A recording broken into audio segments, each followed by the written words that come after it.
وأزواجه وذرياته وأهل بيته أجمعين أما بعد فأعوذ بالله من الشيطان الرجيم بسم الله الرحمن الرحيم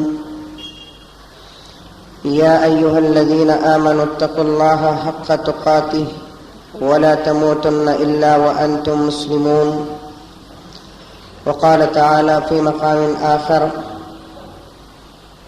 قل لعبادي الذين أسرفوا على أنفسهم لا تقنطوا من رحمة الله إن الله يغفر الذنوب جميعا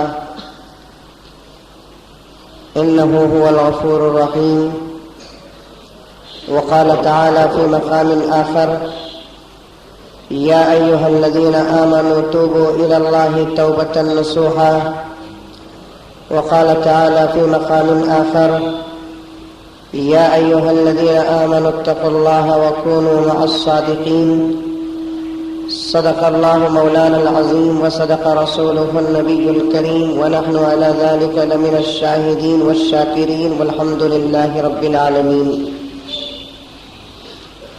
معزز سامعین کرام، یہ اللہ ہی کا فضل ہے کہ وہ جسے جو چاہتا ہے عطا فرماتا ہے. اور کرے آپ کے اللہ تعالیٰ نے رات اگر شب برات دیا ہے تو دن جمعہ عطا فرمایا ہے. میرے حال عمل ہی عمل کرنے کا موقع دے رہا ہے. نیک عمل کرنے کی توفیق بھی اللہ تبارک و تعالیٰ دیتے ہیں.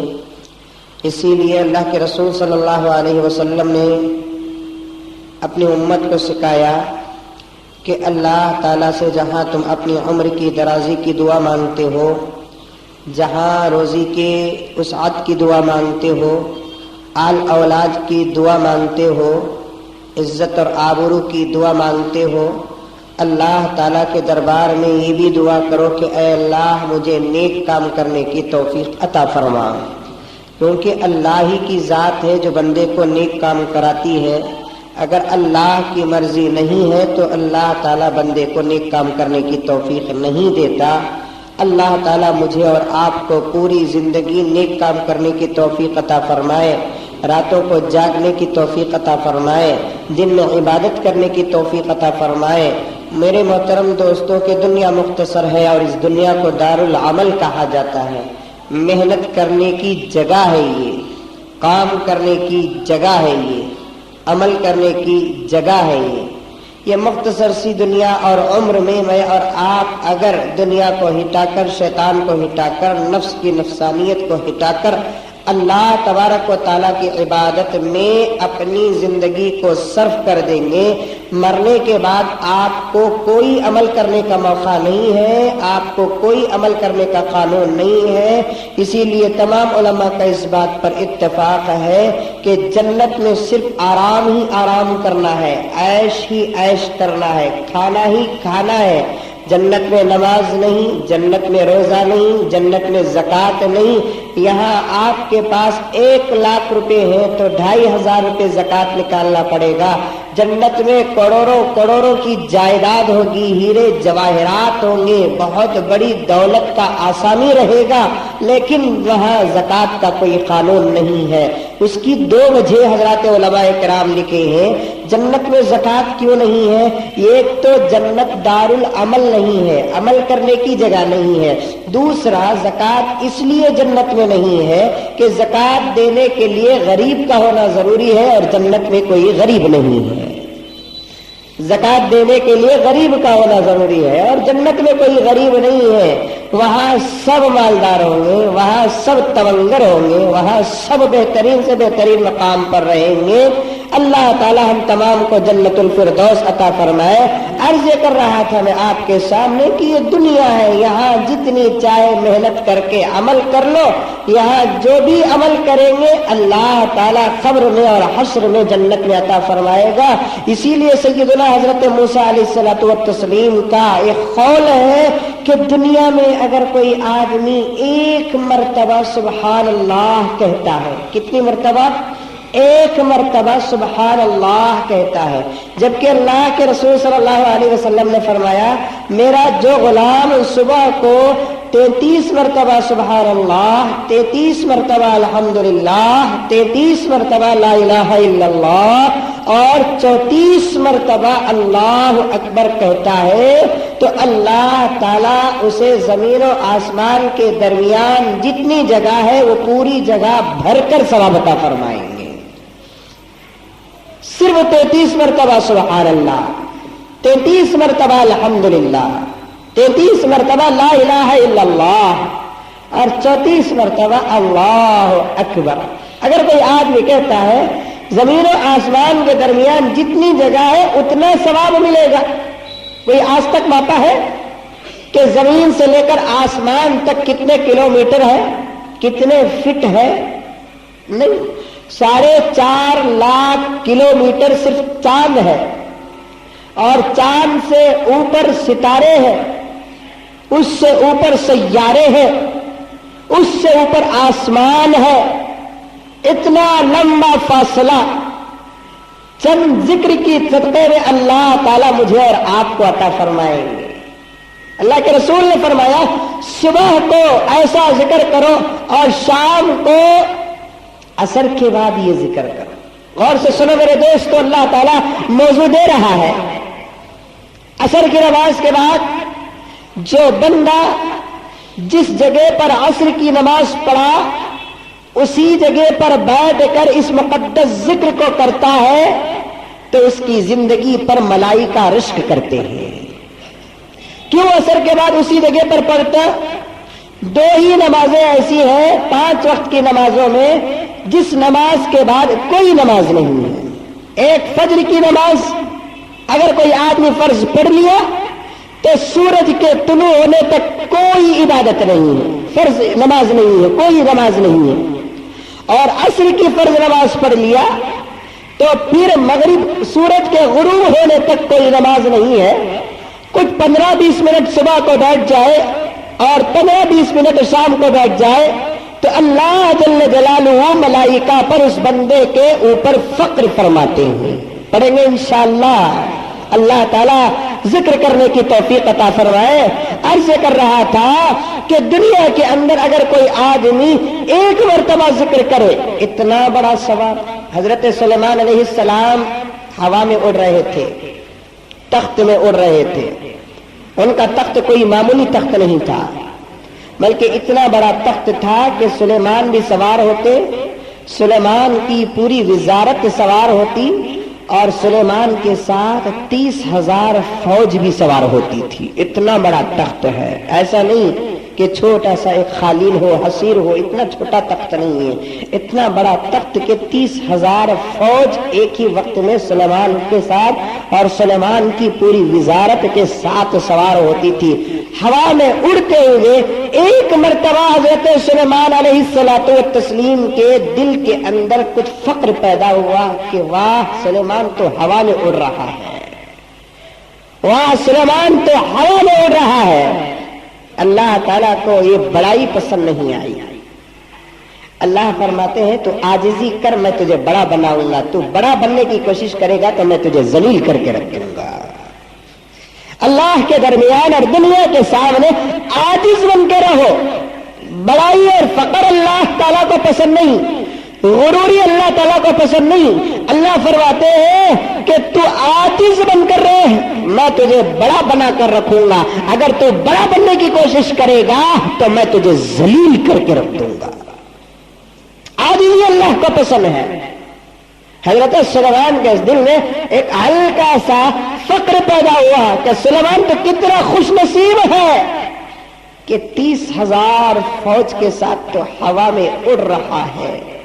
جیسے ہی یہ خیال پیدا ہوا سلیمان کا تخت ہلنے لگا، ویبریشن کھایا، ہلنے لگا سلیمان کا تخت۔ حضرت سلیمان کو ڈر ہوا، ہائے اللہ یہ کیا ہو رہا ہے؟ ہلتے ہلتے ہلتے ہلتے ہلتے زمین کے قریب ہوا جہاں ایک چرواہا بکریوں کو چرانے والا سبحان اللہ کہہ رہا ہے۔